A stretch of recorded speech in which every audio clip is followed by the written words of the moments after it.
Hello, join me in the workshop with the old motorbike, and it's time to do the things that I know are wrong with it before I go through the checklist pre-MOT. I have here on the bench the three things that I want to, well, two are replacements and one is an addition. We'll start with that. This is a little voltmeter that I got second hand off eBay, although they're not expensive, brand new actually, and I'm hopefully going to put this somewhere. Well, possibly. I'm going to mount it in the middle of the dash there. It would be nice to, I think it will help me trace the fault, the charging fault that I've got with it, the intermittent charging fault.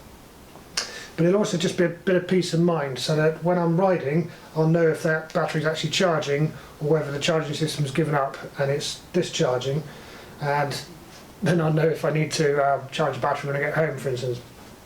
Just a bit of peace of mind. Then I've got this. This is the replacement switchgear.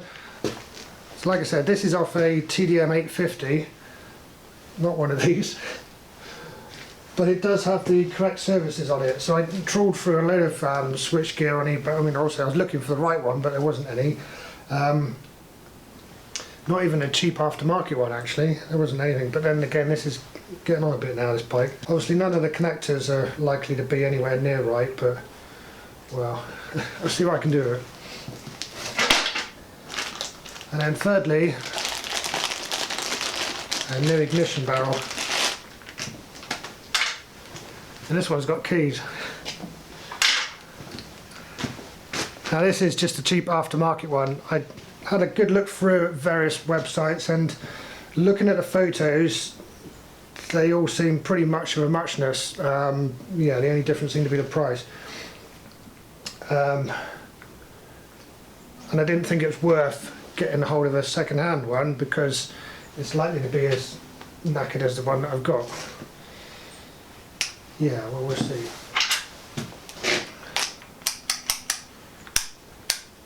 This looks quite reasonable quality actually, and it's got the action's quite nice on it. It seems to grip the key and everything. It does inspire confidence so far. Now this, I hope, will just plug in, but it might not. And the reason for that is the bike is 1986, but the engine is 1992 and it's electric start, which means that the wiring loom, when I rebuilt this bike, the wiring loom is from something else altogether. And I can't even remember what year that was. But yes, again, I'll try and make it work. So I'm going to get stuck into having a go at fixing these bits on the bike, and then I'll have a bit of a break, cup of tea, and I'll tell you about the history of it.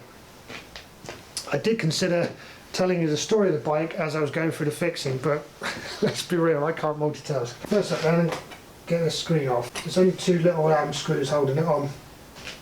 Now I used to always take the screen off anyway for the summer. It's, yeah, only as I've gotten older I've left it on there.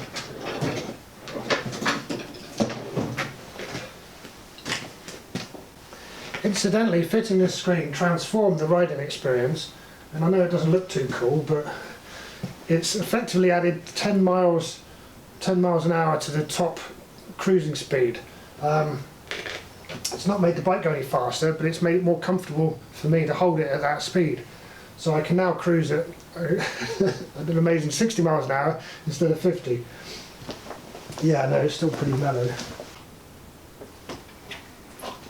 we go. As I said before, this is the original cowling, I guess you'd call that. I'll probably change it at some point. I got hold of this ages ago, which is the headlight, the biggest headlight I could find. It's the headlight off a Yamaha XS850, I think, something like that. Can't quite remember. I thought that might go on there, look alright there, yeah.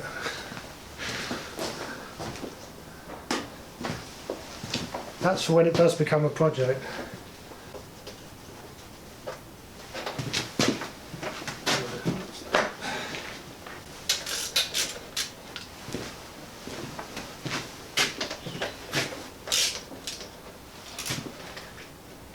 For those that are interested, I will show you the headlight.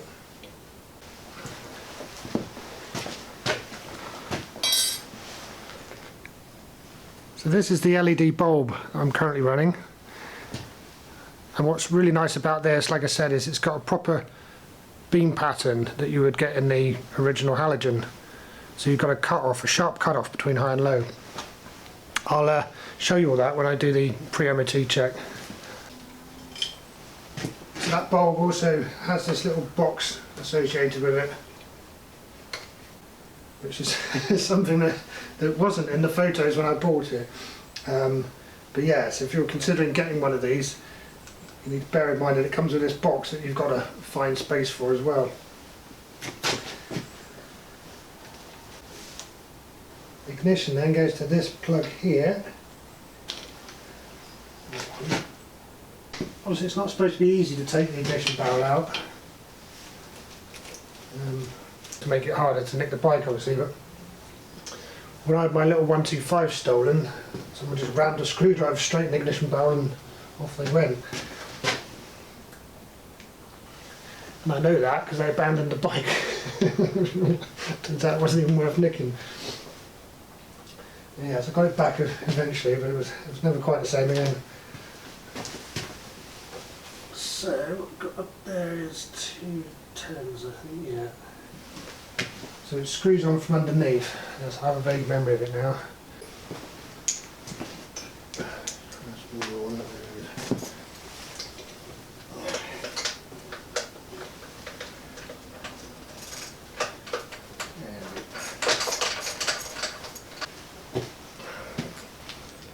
There it is.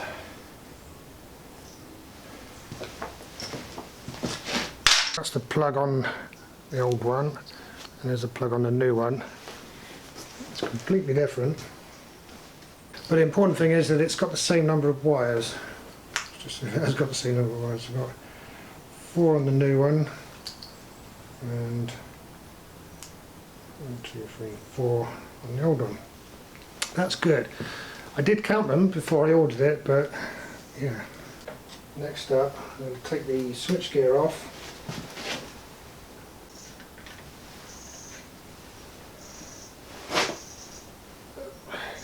Incidentally, I did read fairly recently that the Japanese crosshead screw is actually slightly different to a Phillips. I wonder why heads are always mashed. The reason I'm struggling to get this off is because this grip is in the way. These are heated grips, and this was the original reason I wanted to change the halogen light, because the halogen light is quite power hungry and you've only got a finite amount of power generation on a motorbike, especially an old one like this, and grips take quite a bit of effort. Well, obviously they're electric heaters, aren't they, so there we go. So it's lights, the light switch, and then the high-low beam, and this is the indicator, and that's the bit that stopped working. And you can see why, because inside it's fairly open to the elements, and like I say, I did strip all this down before and cleaned it up. I was going to say I packed it with dielectric grease, but it doesn't look like I did. So maybe I cleaned it up before I knew about dielectric grease. 12, 14. I've got 9 wires versus 14. Well, if all else fails, if I can't make the new one work, I'll make the old one work.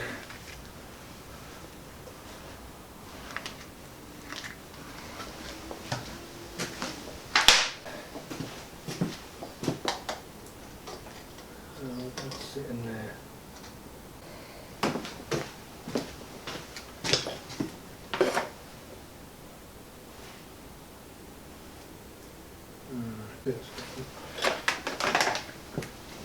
Well, that might be the easy bit. So I've got different plugs, different colours, and many more wires. Nothing like making the life easy. The ignition barrel, which is this I reckon I might be able to use the old plug. Yeah, there's nothing actually wrong with that. If I could extract the pins from this one. When it came to the ignition barrel, I did go through all the different types of ignition barrels I could find online, checking the plugs to see if there was anything similar, and there wasn't. Not that I could find.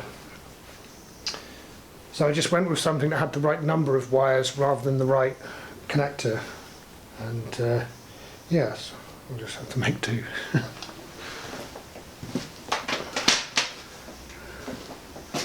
Okay, that calls for a break. I'm going to put the kettle on and then I'll tell you a story.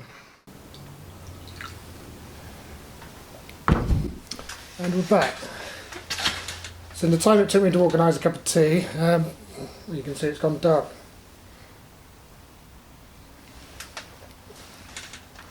Anyway, here we are. I brought my little laptop out and I've gone through my old photos and found some that will illustrate my story and hopefully make a bit more sense and stop me going too far off track. Oh yeah. Some of the pictures go so far back, they're actually on film. So we're going to start the story right back in the late 90s, or is it the mid 90s? Sometime in the 90s. In those days I was trying to...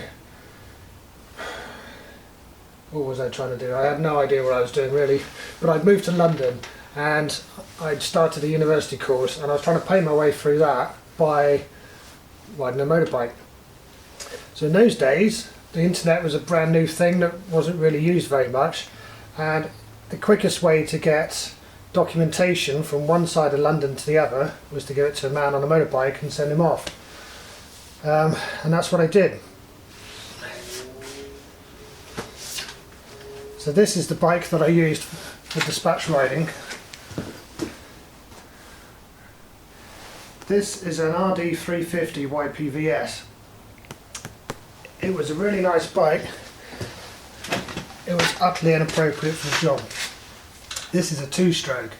It's a very powerful two-stroke. It's a really quick bike. These things are great if you're going if you're riding for fun, but if you're riding for profit, no, it's got a kickstart only. Yeah, poor old bike. It suffered badly. So I was a bike courier for about 4 months, I think it was, and during that time I had 6 accidents that involved emergency services. So not a great, yeah, it's not a great record. Eventually, after 4 months, this was like the middle of winter by this point, I'd had enough. I'd had enough of university, I'd had enough of London, I'd had enough of being run over by bigger vehicles. And I gave up motorbiking basically. And I actually spent my insurance payout, and I got more money from insurance payouts from the accidents than I did ever from actually, you know, doing the actual proper job. Anyway, that was the next vehicle I bought. So this is a British Army troop carrier, or ex-British Army troop carrier I should say. That's me, and that's my little dog.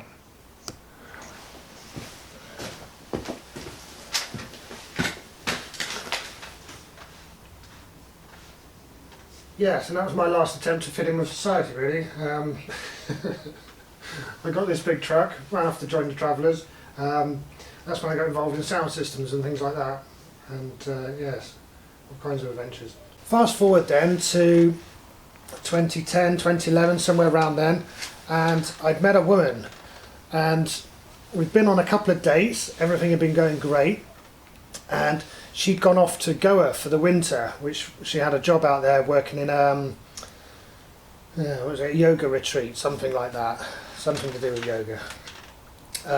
And she said, did I want to go out there and see her? And so I saved up, and that winter, would have been around about January, February, something like that, off I went. So after what seemed like a very long flight, and I don't like flying at all, which gives you an indication of how keen I was to get out there, more for me really, but there's no harm in being optimistic about these things. Anyway, got to Goa. It's an interesting place. Yes, the coast of Goa, the bit that everybody goes to, horrible, absolutely dire. It's just rammed full of people that are there to fleece the tourists, and yeah, I didn't like it at all. But get out in the mountains, it's amazing, absolutely beautiful, and that's where all the Goans are. the Goan natives seem to stay away from the coast. Yes, up in the mountains, it's lovely, and so spent a couple of days doing that. But the thing was that this lady and I hadn't actually spent much time together before going out, before I went out there, and so those couple of dates that we'd got on really well, but yeah, spending day in day out with each other, not at all really. And so had it been me, I'd have been of the opinion, let's make the most of it. I'm here, you know. It's a charter flight in and out, so I'm there for that 2 weeks. But yes, after 3 days, she decided she had enough of me, and that was the end of that. Slightly awkward because we were still living in the same place. But fortunately, her boss of the yoga place, Indian chap, had a Royal Enfield Bullet. I think it was a 500, or I honestly don't know, but I think it was a 500. Yeah, here it is. Here's the bike in question, and he lent it to us. And then when I got dumped, carried on lending it to me. So this bike saved my holiday really, because we spent a couple of days together going out on the bike, and then yeah, she decided my company wasn't worth it, went back to work, and I spent the rest of the time there travelling about on this bike, really enjoying riding again, even in India, which is, it's an interesting place to do it. This is how I was dressed the whole time I was there. The first day I tried going out wearing at least boots, but you just can't ride with any dressed any more than I am there. I'm wearing flip-flops in that picture, I think. And yes, it's more dangerous, but on the other hand, if you put on more clothes, it's just so hot that yeah, you can't really operate properly, and that's dangerous in itself. Fascinating place to ride around, and the Enfield was the perfect bike to do it. It just chugs along. It was wonderful, especially going up in the mountains was just beautiful. You just go up, blub, blub, blub, blub, blub, you know, and you can see now, start to see why I chose this bike, because it's the same kind of thing. It's just a big single chugging along, and you just be going, you know, round a corner somewhere up in the mountains, and there'd be monkeys everywhere, you know, round another corner, palm trees, rice paddies, just beautiful. I really enjoyed that, and I've thought during that trip, yeah, actually when I get back to England I want a motorbike. But what was perfect for India, essentially an old 1950s British bike, would not be perfect for soggy England. So once I thought about it, and I thought, well, I thought something like an Enfield. For this country, I thought something with a bit more oomph would be appropriate. And so, yeah, I really settled on this, the XT600, as the model that I thought would be ideal for what I wanted to do. Just sort of like chugging along, going a fair distance, nothing huge, and I didn't need anything super exciting and fast like I'd had before. You know, like this thing was a very quick bike. You know, you could, well, you struggle to avoid wheeling it off the lights. It was that kind of thing, you know, and that's all fine and dandy when you're young enough to, you know, bounce back again, but didn't appeal to me anymore. I wanted something I could load up with loads of camping gear and chug along all day and not have to worry about the reliability of the machine, you know, something that would be able to go around the world even if I wasn't able to go around the world on it.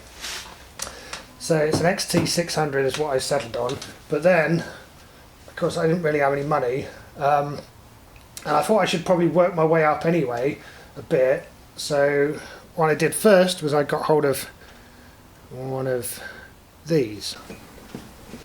So this is a SR, it's a Yamaha SR250, and it was a lovely little bike in a way. It was a great reintroduction to motorbiking. It was fractionally more powerful than the 125 I'd had when I was 17, but not much more. Really comfy to ride, just quite feeble. And the thing is, and this is the trouble with this bike, in this picture it looks quite cool. But let me show you what it looked like when I sat on it.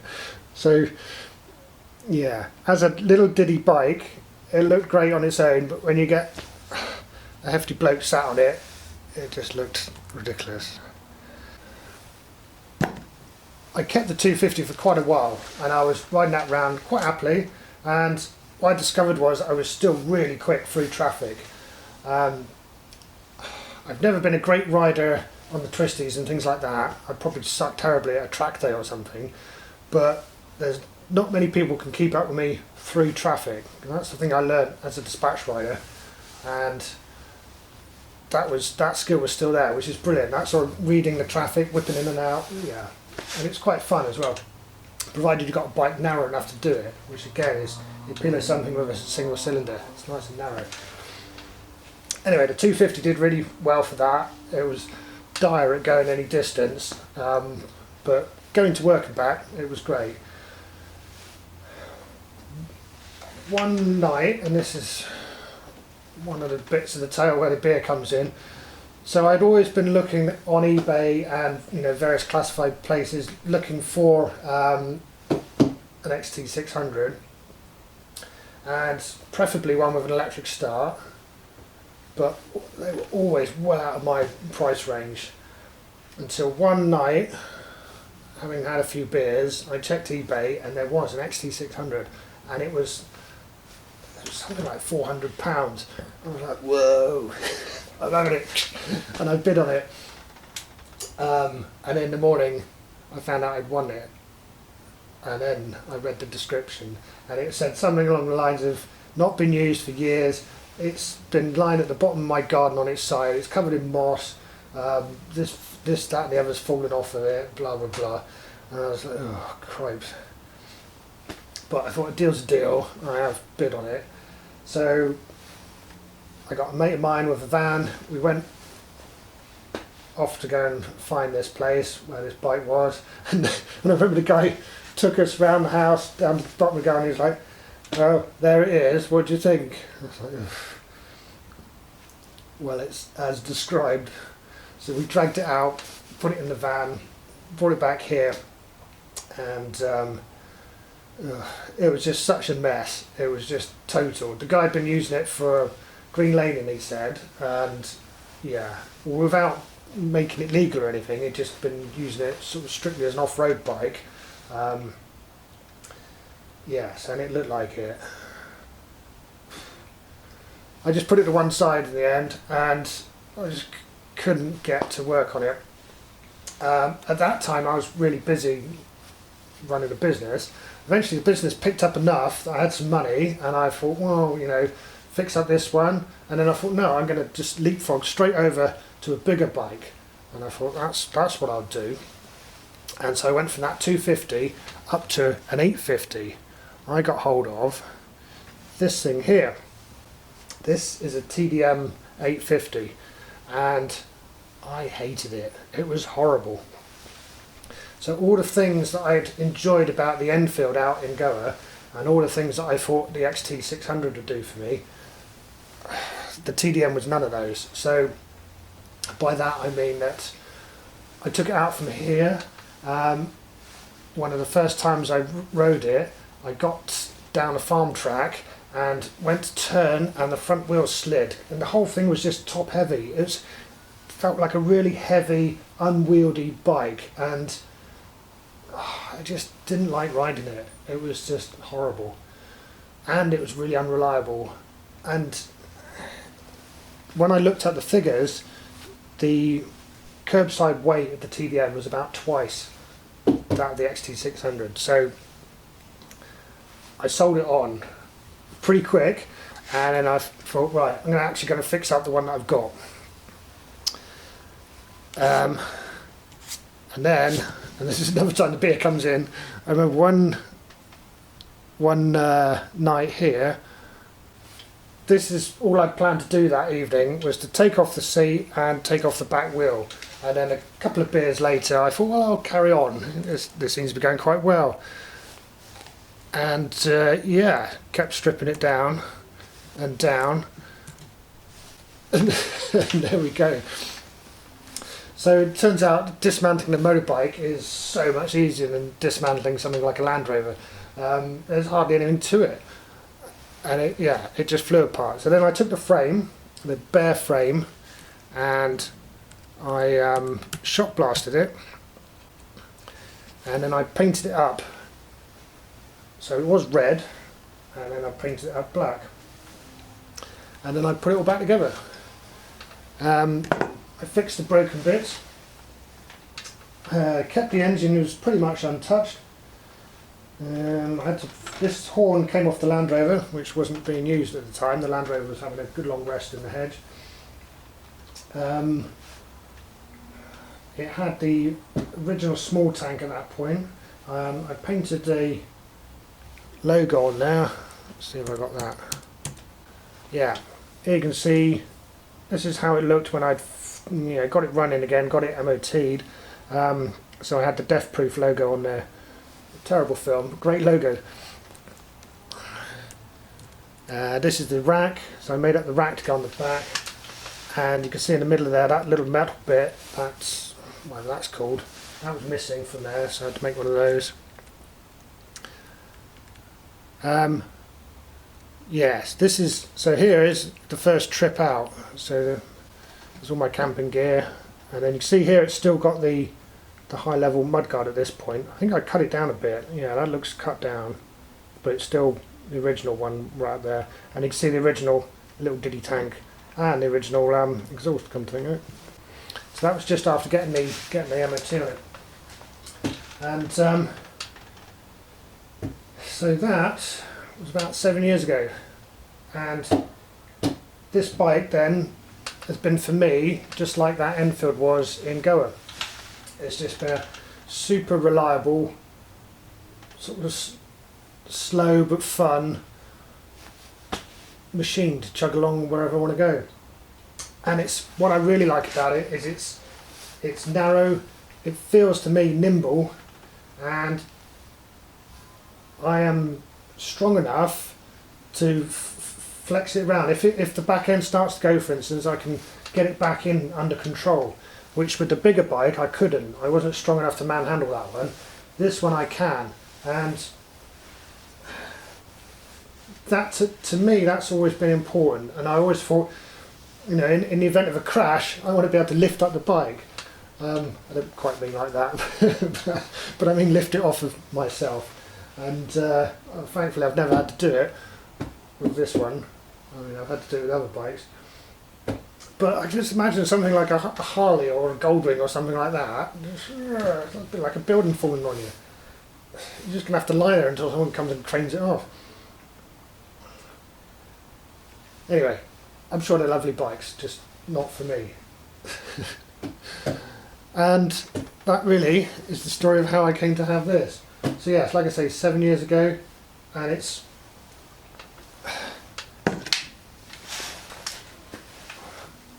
been cool. Well, I like it, put it that way. Some people call it a rat bike. I think that's a bit harsh, but well, you know, it's in the eye of the beholder, I suppose. I am looking forward though to tidying it up. What I want to do with this bike, and like I say, not anytime soon. I've got the Land Rover to do, I've got a lorry to do, I've got a tractor to rebuild, I've got many things to do. But when I apply myself to it, it won't take that long. I'm going to strip it right back to the frame again. I'll blast it again. This time I'll paint it with a different paint, because this paint's done alright, but it's not done great. And then I'll build it up almost as it is. I'll probably put a round headlight on it. I've got some nicer indicators. I'll upgrade bits here and there. I need to tidy up the tank. Yes, I just need to tidy it up and make it just right. A few years ago I had to relace the wheels, well, the back wheel here. And it's about time I did the front wheel. So when I did the back wheel, I just bought a load of stainless steel spokes, and yeah, not as hard as you think actually. So over the years, and I have had this a long time now, over the years I have looked at other bikes and thought, oh, I'd really like to have a big BMW, or, you know, maybe I'd like to have a Nepper or something, you know, something exotic like that, you know, like a motorbike and sidecar, something crazy. You know, I would like all those things. They would be great. Or a big touring bike, maybe. I don't know. But always, I've just settled on this, on the old XT600 as being the ideal bike for me, because it's simple. The early ones like this, you see, they've got the gold wheels there. They were later on. They had to be built down to a price to maintain the same price as they were when they were launched. Some of the components had to get cheaper. Then, of course, it had to have, I think eventually they ended up with water cooling and probably fuel ignition and all kinds of things like that, things that don't really appeal to me. What I like about this bike is I understand it, and there's only a certain level of complexity I can cope with. This bike is well within that, and so is my Land Rover, and so is my tractor. These are all vehicles that I really like because I can get my head around them. There's nothing that I wouldn't be prepared to have a go at fixing on all three of those machines. And to me, that's important. That's, to a lot of people, that's utterly irrelevant, and that's fine. But to me, I like the idea of being able to rebuild things indefinitely and just keep them running on and on and on. Talking of on and on, I think that's enough waffle for me. I'll call it a night there, I think. I'm going to go and read my manual and look up some wiring diagrams, figure out what's going on here, and I'll get back to you. Well, I hope that was of interest.